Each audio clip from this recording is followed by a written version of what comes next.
देखिए यूक्रेन और रशिया का युद्ध चल रहा है, तो यही सबसे अच्छा मौका है सेल इंजरी को समझने का। ठीक है, तो ध्यान से देखिए होता क्या है। मान लिया कोई शहर है यूक्रेन का, ठीक, इसमें उसके सैनिक हैं। रशिया पहले आया इस शहर के बॉर्डर तक, ठीक, हमला किया शहर पे। तो जो इस शहर के सैनिक थे पहले उन्होंने कुछ देर तक हालत संभाली शहर की, फाइट करी, फाइट बैक हुई, ठीक। लेकिन फिर ऑब्वियसली रशिया स्ट्रांग है, ये अंदर तक चला गया, ठीक। फिर इसने इंटरनल डैमेज कॉज कर दिया। अब जो सैनिक है या तो वो मर गए या तो फिर पीछे की ओर भाग गए। और जब वो ये शहर छोड़ के चले गए तब रशिया ने इस शहर को क्या कर लिया, ऑक्यूपाई कर लिया। मतलब 3 स्टेप, सबसे पहले आया, अटैक किया, कुछ रिटेलिएशन हुआ और फिर फाइनली क्या किया, उसने इन्वेड कर दिया। ठीक, बस यही होता है सेल इंजरी में भी।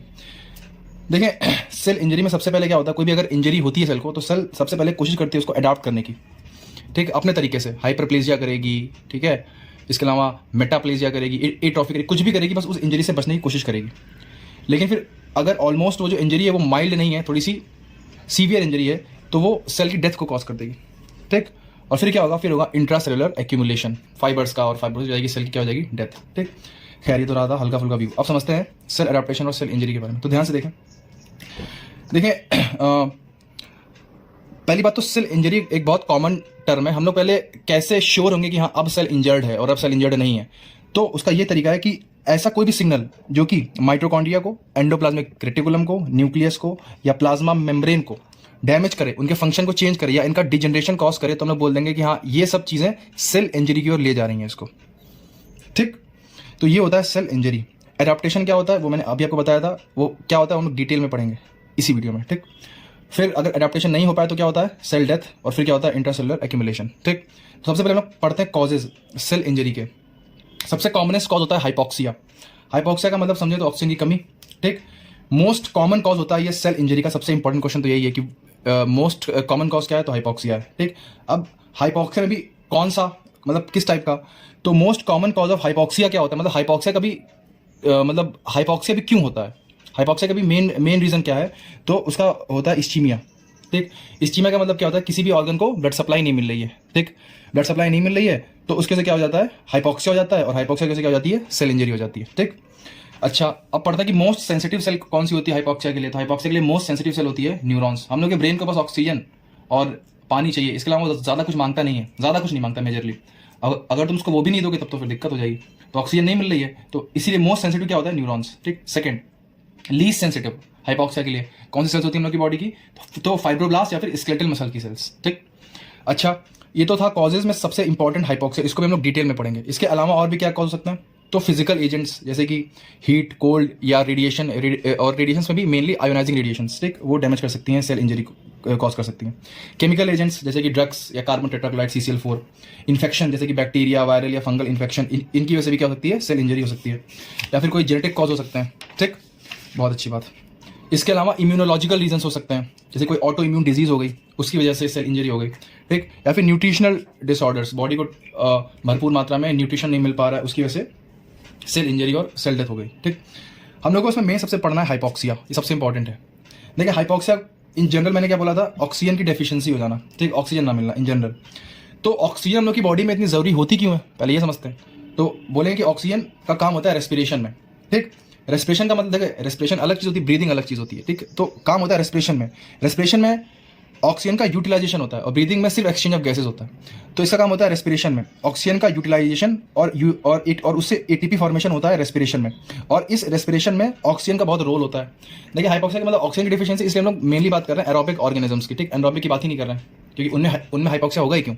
ठीक, चलो, तो जो ऑक्सीजन यूटिलाइजेशन के लिए और ATP फॉर्मेशन के लिए मेन हम लोग के बॉडी में सेल ऑर्गेनल होता है, वो कौन सा होता है, माइटोकॉन्ड्रिया हम लोग के सेल में होता है, वो मेन ऑर्गेनल होता है। ठीक, इसे पावर हाउस ऑफ सेल बोलते हैं कि इसमें ATP फॉर्मेशन सबसे ज़्यादा होती है इलेक्ट्रॉन ट्रांसपोर्ट चेन में। और इलेक्ट्रॉन ट्रांसपोर्ट चेन में सबसे पहला डायरेक्ट रोल ऑक्सीजन का आता है पूरे रेस्पिरेशन में, सीधे कहाँ पे आता है, ETC में, इलेक्ट्रॉन ट्रांसपोर्ट चेन में। ठीक, तो मान लो कोई सेल इंजरी हुई, तो मैंने कहा था कि सेल इंजरी कहाँ तक पहुँचेगी, माइटोकॉन्ड्रिया तक तो पक्का पहुँचेगी। मैंने कहा था mitochondria, endoplasmic reticulum, plasma membrane, इन तक। तो अब सेल इंजरी हुई, उसकी वजह से हाइपॉक्सिया हुआ। सेल इंजरी की वजह से क्या हुआ, हाइपॉक्सिया, मतलब ऑक्सीजन की डेफिशिएंसी हो गई। ठीक, अब उस डेफिशिएंसी की वजह से सबसे ज्यादा कौन सा सेल ऑर्गेनल इफेक्ट होगा, तो माइटोकॉन्ड्रिया। माइटोकॉन्ड्रिया के फंक्शन क्या हो जाएंगे, रिड्यूस। और उसका मेन फंक्शन क्या था, ATP फॉर्मेशन, वो क्या हो जाएगा, रिड्यूस। अब हो गया ATP फॉर्मेशन रिड्यूस। ठीक है, अब देखिए हम लोग की बॉडी में ATP का मेन रोल कहाँ पे होता है। देखिए ATP का मेन रोल होता है कि जो एक सेल में पंप लगे होते हैं ना, पंप, जो कि against the concentration gradient ions को मूव करते हैं। इसका सबसे अच्छा एग्जांपल होता है सोडियम पोटेशियम पंप।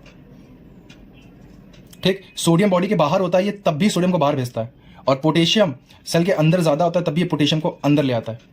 देखिए, हमें अगेंस्ट द कंसंट्रेशन ग्रेडियंट काम करना है तो पंप की जरूरत पड़ती है, और पंप पैसा मांगता है। वो पैसा क्या है? एटीपी। जैसे अगर हमें पानी को नीचे से ऊपर भेजना हो तो पंप की जरूरत होती है, क्योंकि हम अगेंस्ट द ग्रेविटी काम कर रहे हैं, अगेंस्ट फोर्स काम कर रहे हैं। लेकिन जब पानी को नीचे से ऊपर लाना तो वो तो नॉर्मली ही आ जाता है, उसके लिए हमें किसी पंप की जरूरत नहीं पड़ती। ठीक, तो पंप का काम क्या होता है? अगेंस्ट द कंसंट्रेशन ग्रेडियंट काम करना, और पैसा लेता है ये, उसे क्या बोलते हैं? पैसे को एटीपी। ठीक, अब देखें, सबसे पहले देखें सारे पंप जो होंगे सेल के वो काम करना कम कर देंगे, लेकिन सबसे इंपॉर्टेंट पंप कौन सा होता है? Sodium potassium pump. तो उसकी बात करते हैं।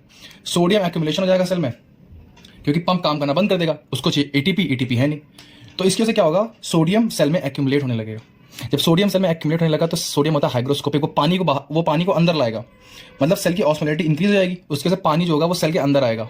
ठीक, सेल के अंदर एंट्री मारेगा और सेल को फुला देगा, मतलब सेल की स्वेलिंग कॉज कर देगा। देखिए, जो सेल की स्वेलिंग होती है ये कॉमन होता है, चाहे irreversible type of cell injury हो या reversible type of cell injury, ये पढ़ेंगे आगे।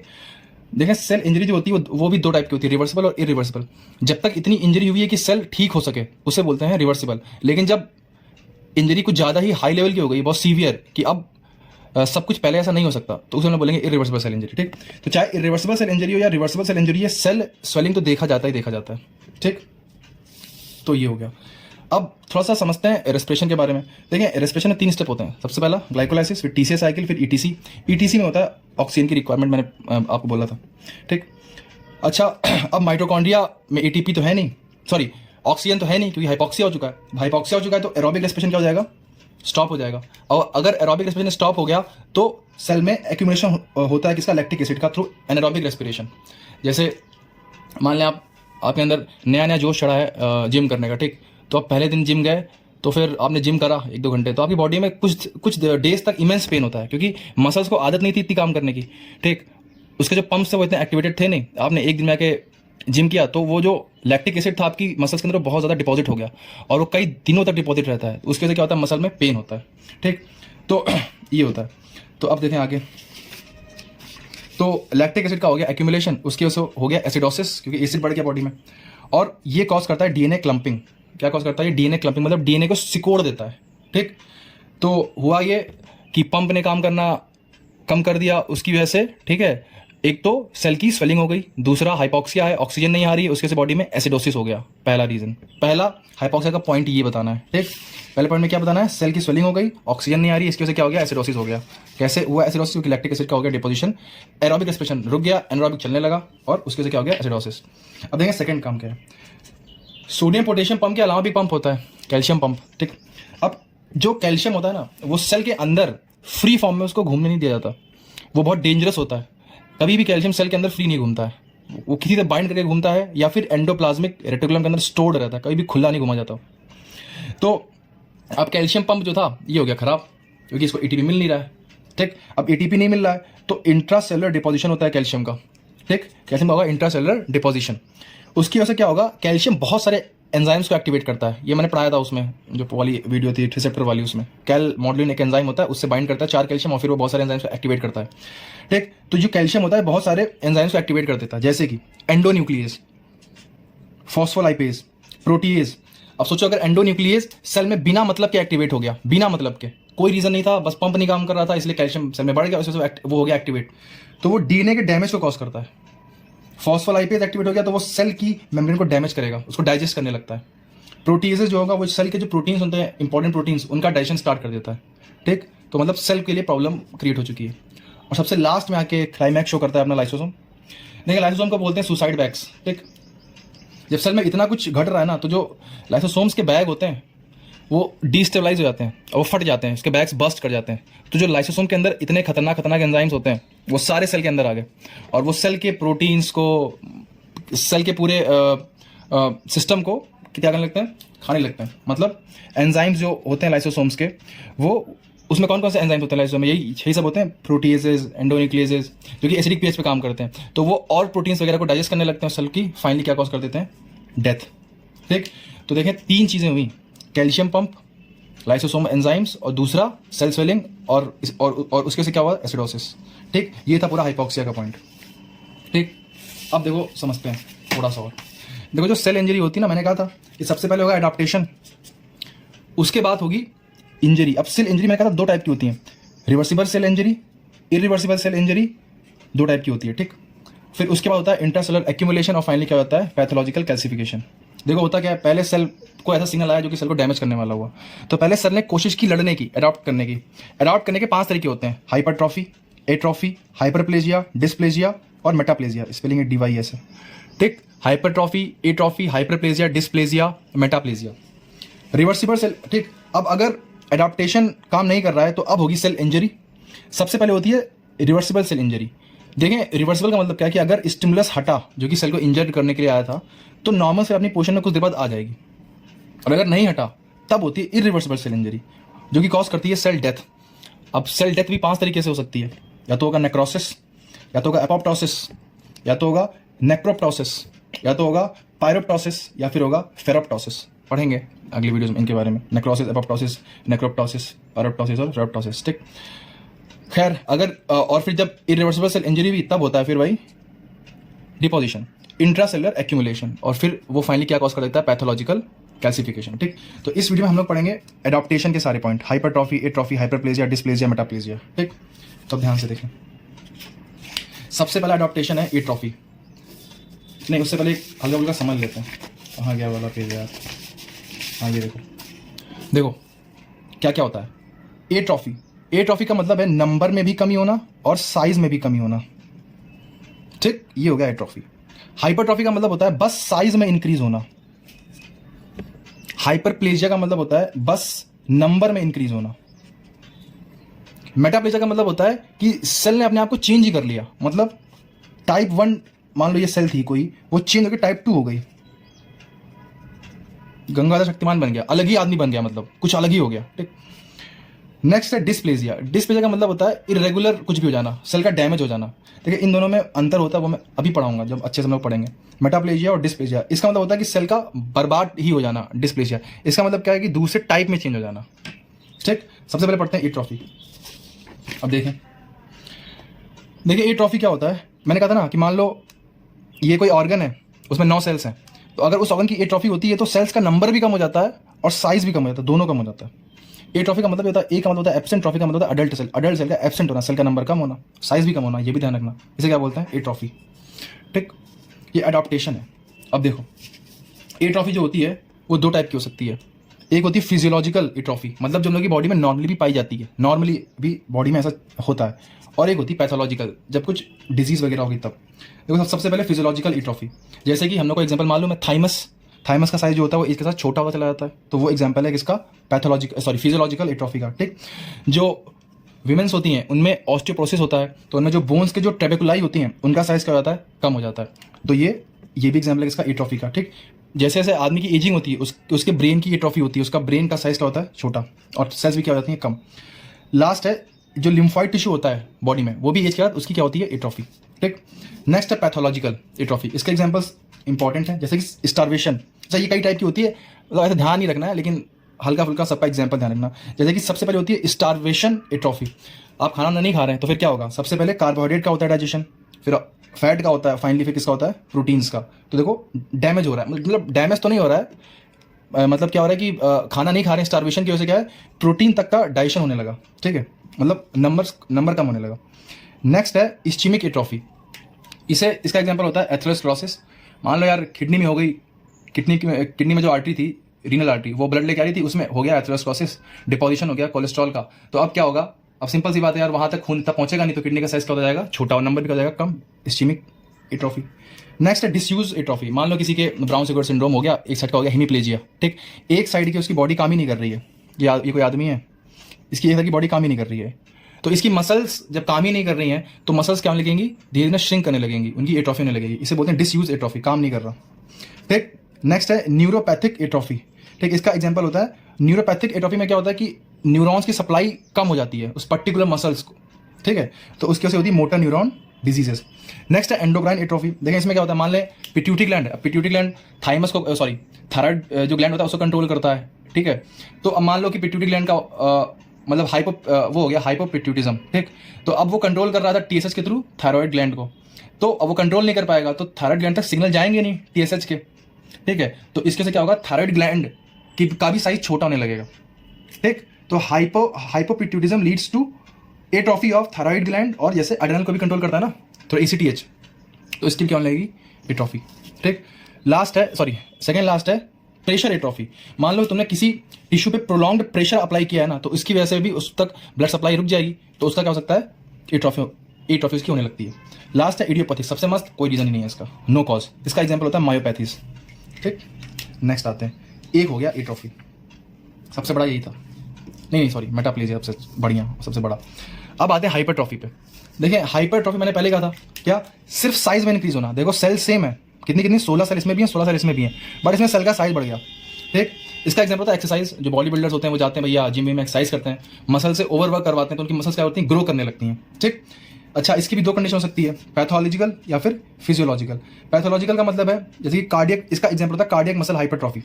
जैसे कि अगर किसी की एओर्टिक वॉल्व डिजीज हो गई या मिट्रल वॉल्व इनसफिशिएंटली काम कर रहे हैं, तो उसमें हो जाती है कार्डियक मसल्स की हाइपरट्रॉफी। ठीक, स्केलेटल मसल हाइपरट्रॉफी, ये तो मालूम ही है भाई, जिम वाला एग्जाम्पल है कि जो एथलीट्स होते हैं उनमें होती है। नेक्स्ट है कंपेंसेटरी हाइपरट्रॉफी। कंपेंसेटरी हाइपरट्रॉफी बिल्कुल वही सिंपल सा एग्जांपल बचपन से पढ़ते आने कि अगर एक किडनी निकाल देंगे तो दूसरी किडनी का साइज बढ़ जाएगा। अब किडनी के ऊपर एड्रेनल ग्लैंड भी होता है तो उसका साइज भी क्या हो जाएगा, बढ़ जाएगा। तो इसके एग्जांपल्स हैं एड्रेनल हाइपरप्लेजिया और रीनल, अब ये रीनल हाइपरट्रॉफी है यार, सॉरी, ठीक है ये ट्रॉफी है, गलती से प्लेजिया लिख दिया।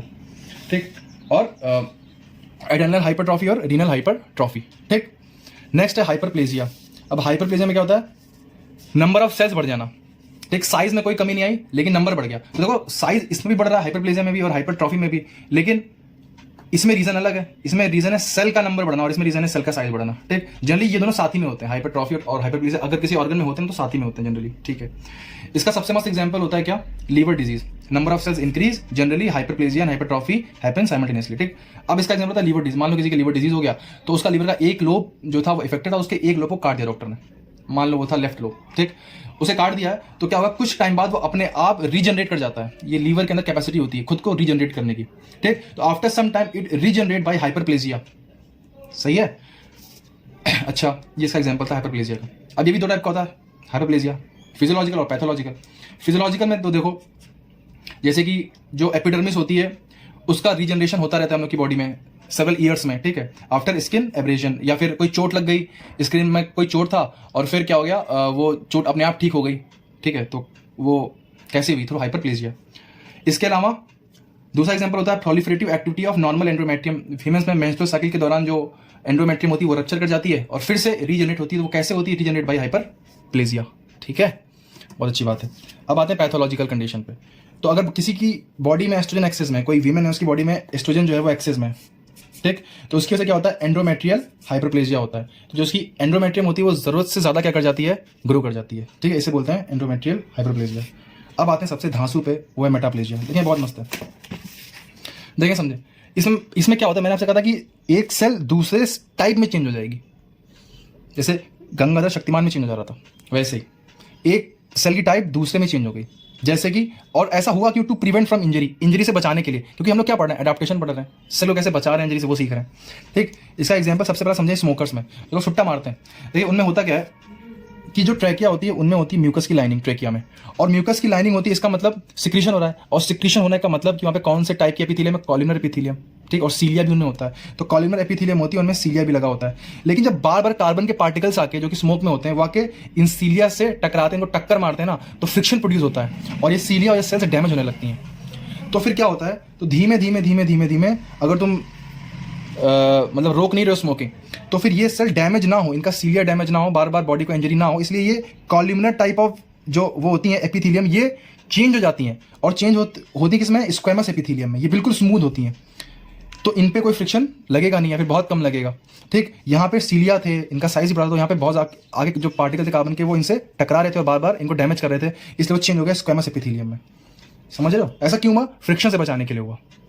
ठीक, और अच्छा, और कौन सी कॉल्यूमिनर एपिथेलियम होती है, तो स्यूडो स्ट्रेटिफाइड कॉल्यूमिनर एपिथेलियम होती है। ठीक, तो मान लो ये लौंडा है आपके मोहल्ले में, ठीक, वो मान लें आपका बच्चा ही है, आपने उसे किसी दिन देख लिया, आपने उसको सुट्टा मारते हुए किसी दुकान पे, तो आप उसके पास जाएंगे तो वो ऑब्वियसली यही बोलेगा कि मैं तो पहली बार हाथ लगाया है इसको। तो अगर आपको चेक करना है कि उसने पहली बार हाथ लगाया या फिर बहुत दिनों से हाथ लगा रहा था, तो आप उसकी पैथोलॉजी कराएं ट्रैकिया की। ठीक, और अगर आपको उसमें स्क्वेमस एपिथेलियम मिले तो फिर समझ जाए कि लड़का हाथ से निकल चुका है, ठीक है। तो जो क्रोनिक स्मोकर्स होते हैं, क्रोनिक स्मोकर्स, उसमें स्क्वेमस एपिथेलियम मिलेगी कहाँ पे? ट्रैकिया में, ठीक। बहुत अच्छी बात है। अब दूसरा एग्जाम्पल, ये भी बहुत मस्त एग्जाम्पल है, ये होता है GERD, GERD, gastro oesophageal reflex disease, ठीक। अब देखो इसमें क्या होता है, देखो होता क्या है, ये मान लो ईसोफेगस है, ये स्फिंक्टर होगा यहाँ पे कहीं, ये स्टमक है, नीचे इंटेस्टाइन वगैरह, ठीक। तो यहाँ पे एसिड होता है स्टमक में, तो एसिड स्टमक को खुद ना क्या करे, डैमेज करे, इसलिए यहाँ पे क्या होती है, म्यूकस की लाइनिंग होती है, ठीक।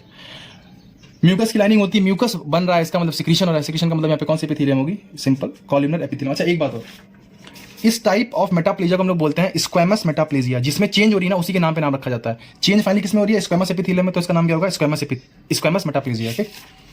तो यहाँ पे जो तो अब आते हैं वापस, ये था ईसोफेगस, स्टमक, ये एसिड है अंदर, यहाँ पे म्यूकस की लाइनिंग है, म्यूकस है, इसका मतलब सिक्रीशन हो रहा है, सिक्रीशन हो रहा है, तो इसका मतलब कौन सी टाइप की सेल होंगी? कॉलमनर एपिथेलियम सेल्स होंगी, ठीक।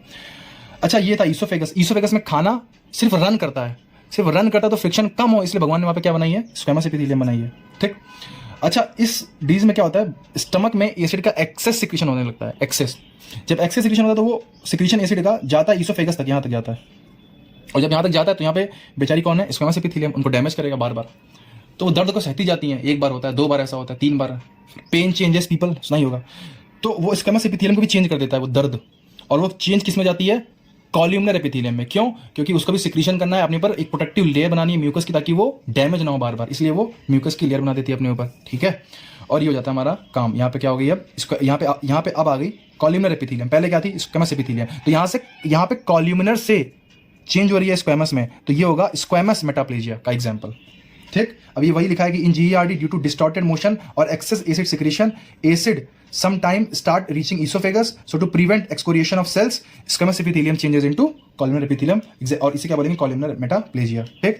और वो esophagus जिसको होना चाहिए था स्क्वेमस, लेकिन वो है columnar, ऐसे esophagus को हम लोग बोलते हैं Barrett's esophagus, esophagus having columnar cells called as Barrett's esophagus, ठीक। अब देखो होता क्या है, जो नॉर्मली esophagus का कैंसर होता है उसमें स्क्वेमस सेल कार्सिनोमा होता है, क्योंकि यार वहां पे होती ही स्क्वेमस सेल्स हैं, लेकिन ऐसा आदमी जिसके अंदर बैरेट्स इसोफेगस है, उसके अंदर होता है एडिनोकार्सिनोमा इसोफेगस में। एडिनो का मतलब होता है ग्लैंड, ग्लैंड का मतलब होता है सिक्रीशन, सिक्रीशन का मतलब होता है कॉलमनर एपिथेलियम, ठीक है। उनमें होगा कौन सा? एडिनोकार्सिनोमा। अब लास्ट है डिस्प्लेजिया। लेकिन डिस्प्लेजिया का मतलब होता है अनटशंट चेंज हो जाना, डिसऑर्डर्ड सेलुलर डेवलपमेंट, ठीक। मोस्ट कॉमन इसके एग्जाम्पल, पहले ये ध्यान रखना, यूट्राइन सर्विक्स और रेस्पिरेटरी ट्रैक्ट में होता है मेनली डिस्प्लेजिया, ठीक। अच्छा often preceded with metaplasia and hyperplasia, ये जनरली हाइपरप्लेजिया और मेटाप्लेजिया के साथ में ही होता है, इसलिए हम लोग इसे एटिपिकल हाइपरप्लेजिया भी बोलते हैं, एटिपिकल हाइपरप्लेजिया भी इसे बोलते हैं, ठीक। अब देखें इसमें क्या क्या होता है, जैसे कैरेक्टरिस्टिक देखें, डिसऑर्डरली अरेंजमेंट डिसऑर्डर हो जाता है, ठीक है। सेलुलर एंड न्यूक्लियस प्लियोमॉर्फिज्म और न्यूक्लियर हाइपरक्रोमेटिज्म। देखिए मैंने आपको डायग्राम दिखाया था, इसमें देखिए मैंने आपको दिखाया था कि ये क्रोमैटिन्स का अरेंजमेंट हर सेल में, लेकिन जो डिस्प्लेजिया वाले सेल थी उसमें कुछ ज़्यादा ही हो गए क्रोमैटिन, तो मैंने दिखाया नहीं, एक्सेस में हो जाते हैं, मतलब अनटशंट काम हो जाता है डिस्प्लेजिया में, ठीक। 3 पॉइंट ध्यान रखने हैं, डिसऑर्डरली अरेंजमेंट, एक तो सेल्स का अरेंजमेंट डिसऑर्डर हो जाएगा, ठीक। सेलुलर एंड न्यूक्लियर प्लियोमॉर्फिज्म और न्यूक्लियर हाइपरक्रोमेटिज्म, ये 3 कंडीशन होती हैं किसकी? डिस्प्लेजिया की, ठीक है। So this was. अच्छा अब एक चीज़ और देखें, देखिए हम लोगों ने यहाँ तक पढ़ लिया है एडाप्टेशन तक, ठीक है, एडाप्टेशन तक पढ़ लिया, ये 5 पॉइंट हो गए। अब हम लोग पढ़ेंगे रिवर्सिबल और इरिवर्सिबल सेल इंजरी के बारे में, ठीक है। Thank you. नेक्स्ट वीडियो में पढ़ेंगे इसमें कहा